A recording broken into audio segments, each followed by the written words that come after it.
Hello friends, my name is Amit. Welcome to Met and Quality YouTube channel. So in today's video we are going to see about nozzle sidewall fusion calibration block. So if you see ASME section 5 article 4, section 5 article 4, then in this, details about this nozzle sidewall fusion calibration block are given. So we have already made 6 videos of ASME section 5 article 4. 6 parts have already been made. So this is our 7th part.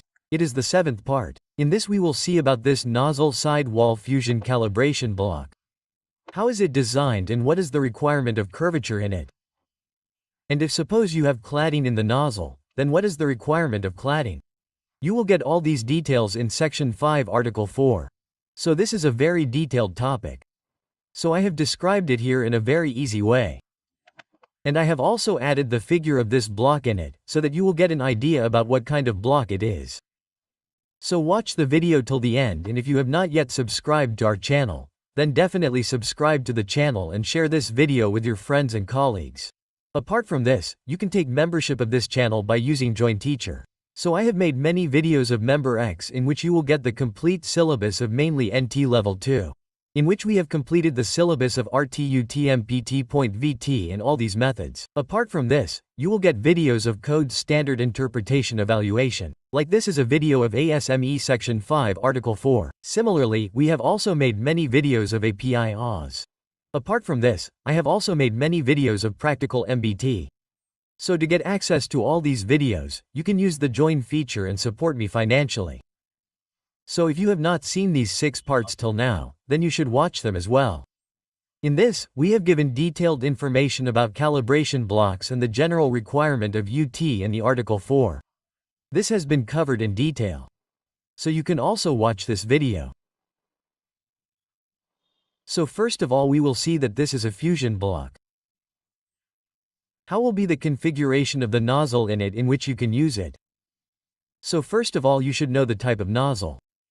So if you know the type of nozzle, then on the basis of that you will get an idea as to where to use this block. So generally there are 2 types of nozzles according to its design, according to its welding. So first we need to understand the type of nozzle is to understand the requirement of fuse zone checking in ultrasonic testing. So we have to check the fuse zone. So what is a fuse zone? We have to check whether the place where we have hit the building has fused with the base metal or not. So for this, you should know how is the design of the nozzle first. So see, there are 2 types of nozzles here. One is called set-on nozzle and the other one is called setting nozzle. So what is the difference between these 2 nozzles? Look at it. It is very simple. You must have seen this type of nozzle, but you may not have any idea about its design. So I will tell you. Look at the diameter of the opening in the shell. It coincides with the inner diameter of the neck. The nozzle is supported by the shell head. So here the word inner diameter is written. Keep in mind that the ID of the inner diameter is coincident with the shell. So the shell is there and the ID of the nozzle is coincident with it. This is called set-on nozzle. So look here, like this is your shell. This is the plate of the shell. Okay, this is the plate of the shell. And the one above is your nozzle. So the ID of the nozzle is coinciding here. Look here with the shell, this is here, okay? So this is called set-on type nozzle. You can see the welding in it. Groove is made here. I am showing this in yellow color. Groove is made here. Suppose you can do welding inside both ID and OD. This is the type of arrangement. So welding is done inside here and welding is done from outside here. So this is called set-on type nozzle. So keep in mind that many times in films also you must have heard the name set-on nozzle or set-in nozzle. Set-in nozzle is also called set-through nozzle. So you must have heard the name of this type. So this nozzle is set-off nozzle, in which the inner diameter is coincident with it. It is coincident with the shell. So this is the ID of the nozzle and this is the shell. The bottom side is the shell. Okay, this is the shell. So its ID is joined with the shell here. This is the ID of the nozzle. So this is called set-on type nozzle. Now what is there in set-in type nozzle? See, the diameter of the opening in the shell coincides with the outer diameter of the neck. So here the outer diameter of the nozzle coincides with the shell. Meaning it touches with it. So this type of nozzle is called set-through nozzle or set-in nozzle. So in this case the nozzle gets through the shell and the head. So here the nozzle is through, meaning its ID touches with the shell. This type of system is there. So here is this shell. See, this is our shell. This nozzle is with it. What I am showing in yellow color is this nozzle. So the ID of the nozzle is here. This is the ID and here is the OD. This is the ID. And here is the OD. Okay? So you can see with the shell the OD of the nozzle coincides. Okay? So here we do welding. This is your welding. Okay? So the block used to check this type of welding is called nozzle side wall fuse block. Right? So what is done in this is that you have to take a reference and paste it later. You keep the probe here and by taking this reference from the block, you check whether it has happened due to fusion or not. And along with fusion, you also check the base metal of your nozzle. Okay? So we use this block in the setting type of nozzle. So keep in mind whether it is a setting nozzle or a set-through nozzle. What happens in it is that the OD of your nozzle, that is, this OD surface is coincident with the shell. This is called setting nozzle. Okay? So in this, the weld metal that you have added has fused evenly or not. To check the fuse zone, there is no lack of fuse indication in it. This block is used to check that. Okay? So the parent metal will also be checked in it. We have to take reference of both. So nozzle sidewall, fuse zone and adjacent nozzle parent metal calibration block requirement. So you have to check the parent metal of the nozzle as well fuse. So what is the configuration of the block? So the calibration block configuration should follow the design shown in the figure below. So, here you will find this type of figure of the block. I have attached it separately. Here you will see the code, Article 4 of the ASME section. So you will find this type of figure in it. So once you see it directly, you will not understand anything. This means what kind of design it has. So I will explain to you in detail here in a very easy way how it is designed. Which thickness is to be taken where. And in this 2 holes are generally used. In low thickness. If the thickness is high, that is, more than 50 millimeters, then you will have to drill additional holes in it. Okay? So see, this block is an actual block like this, right? I have taken this figure from the internet. There is an agency tagged NBT. They had taken this post in it. So I got this figure from there. So you will get to see this kind of block physically. So in this, we suppose you see it from here. Okay? If you see the block from this direction, then you will get to see this figure. You will get to see this kind of design. And if you see it from this direction, you can see it from here or from here also. So you will get to see this kind of design configuration. First of all, okay, now here there are dimensions etc. You should see them especially. By the way, the dimension is very easy. The thickness will remain this much. Thickness means the thickness of the block that you take, okay? That is the total thickness. Starting from here, this is the total thickness. So this will be complete, but this T that is written, okay? This T is the thickness of your actual block, that is, the thickness of the nozzle wall, you have to take that much. That means starting from the beginning, the all that you have installed, here is the all, okay? So this distance, whatever T you have to take this much thickness minimum. Plus you have to take 19 millimeters additional, but we have to take minimum additional. Okay? So this is the thickness of the calibration block. Now the second thing is that the distance between these 2 halls has to be kept 25 millimeters minimum. That means here there is a hall and here there is a hall. The distance between these 2 should be 25 millimeters. Here you will see, so for example, suppose this is one hall and this is another hall, like this. So the distance between these 2 should be minimum 25 millimeters. You can take more than that. You cannot take less than that. And the distance from the top, that is, like your hall, this distance from here, I am saying that the distance from the upper surface should be minimum 90 millimeters. The distance of the all from the lower surface should also be minimum 90 millimeters. Okay, so here also you can see the surface, that is, the distance from the upper surface and the distance from here to the lower surface. Suppose both these distances should be minimum 19 millimeters. Okay? So this is the requirement, keep this in mind. Okay? If the block you use can also have cladding. Because your actual nozzle has cladding, then you will have to use cladding here also. So if there is cladding, then you have to take it. I do not need it. Okay? And here it is written ODID, 4. It means you can assume thickness by 4. This is the total thickness. We will divide it by 2. So, taking this distance from here, how much will it be? Thickness divided by 2, and this also thickness divided by 2 means it becomes the total thickness. Right? So this is how it is counted. And here, the minimum distance that we have to take is 19 millimeters minimum on the additional right side. So, here on the right side, you will have to take this minimum distance of 19 millimeters. Okay? So, this is how it will be. The second thing is that suppose you look at the bottom side here. So, there will be curvature here as well. This will also have curvature. Why will there be curvature? Because whenever you look at your actual part, suppose there is a nozzle, then you will see curvature in it from the ID. So actually you will have to take curvature in your nozzle as well. So this is the requirement of curvature. We will discuss this further in the video. This is the same requirement. Actually we had discussed the actual calibration block in the general calibration block. It is like that if your diameter is less than 500 millimeters, in that case you will have to take a curvature block. Or if it is more than 500 millimeters, in that case you can use the flat calibration block. So if the ID of your nozzle is more than 500 millimeters, in that case you can consider this line. You will also be able to use the flat block. So this is the requirement. And here also the dimension of 38 mm is given. If you see below also, notes etc. are given here. These are general notes, so you can read this also. Mainly, if I tell you, you have to use the side drill hole for the reflector used in this. No notches etc. will not work in this. Side drill holes shall be drilled and rim the full height h of the block.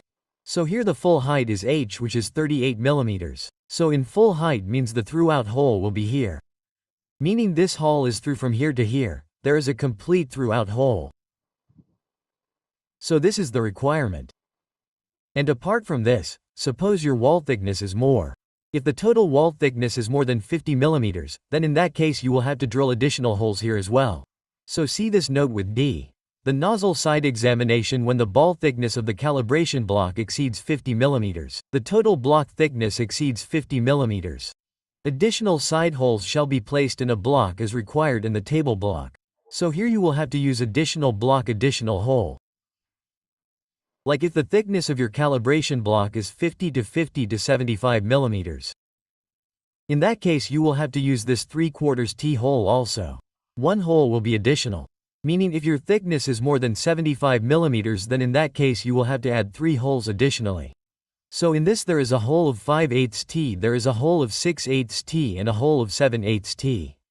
You will have to use 3 holes. So here it is written 6/8 means 3/4 TT. You will have to use these 3 holes additionally. Okay, this is a heavy thickness wall. In that case there is a heavy thickness elevation block. In that case you will have to use this. Apart from this, the block size and the reflector location must be sufficient to perform calibration covering. So how should the block size or the location of the reflector be? Meaning it should be sufficient, so that you can check whether the nozzle side wall is fused. And you can also check whether the nozzle foot is metal.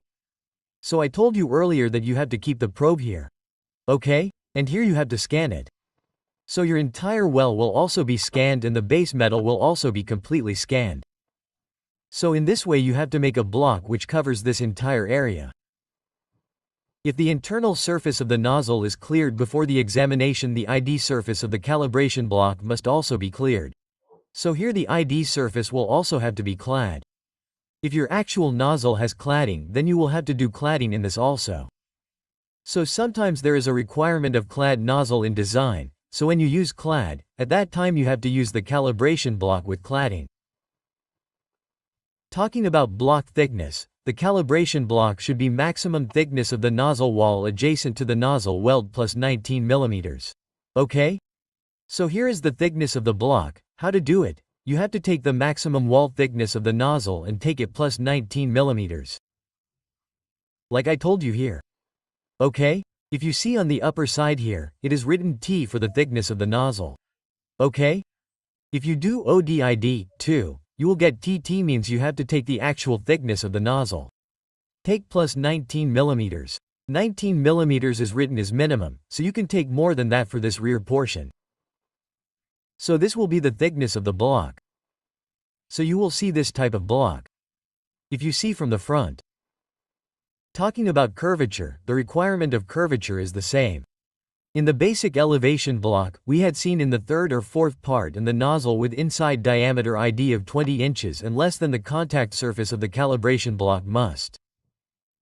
So if your ID means the ID of the nozzle is the curvature and its diameter is 20 inches means 500 mm or less than that. That means up to 500 millimeters. In that case you will have to use the same curvature. Or be within 9 to 1.5 times the nozzle diameter as shown in the reference figure. So you can use the same variable in this case. When your inside diameter is 500 mm or less. In that case use the same curvature for the calibration block. Or you can use any within 9 to 1.5 times curvature. So for this a reference figure is given in the code. You will get to see this type of figure. We have discussed this earlier also, so let me tell you in short. Like you have a block which has a diameter of 200 millimeters or 8 inch. So when will you be able to use that block? Here you have to draw a line like this. It's okay. So this line will go from here like this. So here you will get a reading of 180 and this other one is touching this. This will give you 300 millimeters. So if you have to do 209 then you will get this reading of 180. So this is 180. Similarly if you have to do 201.5. So this reading will be 300 millimeters, okay? This is 300 millimeters. So your actual job is from 180 to 300 millimeters, you can use that block in that. A 200 millimeters block will work in a curvature of 180 to 300 millimeters. Similarly here it is of 120. Suppose how far will it work? Here it is from 108 to the second one touching 180. Okay? So the block of 120 will run from 108 to 180. So according to this, if you see the total here, you will make 6 blocks. If you make 6 blocks, they will cover all the curvature.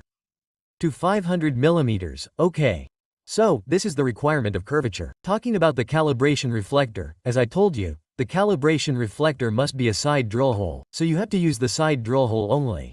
You will see the block like this. If you see this, then this is a hole, and here there is a hole, and if you see from the side, then it will look like this. This is the curvature. So this is the requirement of curvature, so you will have to use it like this. Now a section of alternative block is also given in the code. If you see, alternative block means if you do not have the actual block, then what alternative can you use? So alternative calibration block may be used for similar examination, if the sound part distance to the block reflector is within 6 millimeters of the required distance.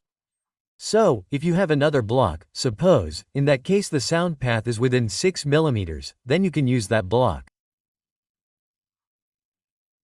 So how to see, suppose this is your block. Here this is your block. Okay? And you are doing calibration of the probe in this. Suppose you have kept the probe here, okay? From above here you have kept the probe and have held this all from here. Okay? If I show you here, then it will be more understandable. Yes, from here. Okay? You have kept the upper side robe here. And the distance from here is supposed to be 20 millimeters. Okay? And actually you need this distance to be 24 millimeters. Okay? According to your job, I need this distance to be 24 millimeters, but this distance is 20 millimeters. So this is in plus and minus 6 millimeters. Okay? That means it is in tolerance, so you can use this block. So as an example, you actually need a distance of 24 and this distance is 20, then it will be fine. Actually it is 24. But suppose you are getting this distance to be 15 only, okay? So you will not be able to use this block, right? So the distance of the sound path that you need, sound path means, in this case the direct sound path that you get, this is the sound path. As it is kept from above, how much is actually needed and how much is it, you will have to see this. So, how much is actually needed, so see how will you know? In this, so, your nozzle thickness is, according to that you have taken this distance. What is the distance from here to this? The nozzle has a total thickness, okay? According to this you have made the block, according to that you have drilled. So the total thickness is, let's say your nozzle is 24, as an example, okay? So, suppose you use the second block. Second block, this block is not available with you. So you use the second block. So in what range should this distance be? It should be in the range of 18 mm to 30 mm, okay? You will be able to use that block for this distance. Otherwise you will not be able to. So you will have to use it in the range of 6 mm. Even if there is an alternative block, it will work. Okay? Sound on the distance with these 6 mm. Side deal holes are of the same or smaller diameter than required. So the side deal hole should be of the same diameter as given here. Or it should have a smaller diameter than that. Even if it has a smaller diameter, it will work. So you can use this kind of alternative block. Okay? So this requirement is given here. If you look in the code, ASME section 5 article 4, you will find this complete requirement in it. So this was actually our 7th part of section 5 article 4. You may want more videos related to this later. If you look further in this, the requirement for calibration is given. How to do the scanning is also given in detail. Use a flat calibration block for each block or use a block of nozzle sidewall or cladding. The requirement of how to do the scanning separately for each is also given below. Reporting etc. is given at the end. If you want videos of that too, then definitely tell me in the comment box. And if you have any doubt in this video then you can ask me in the comment box. Okay, thank you.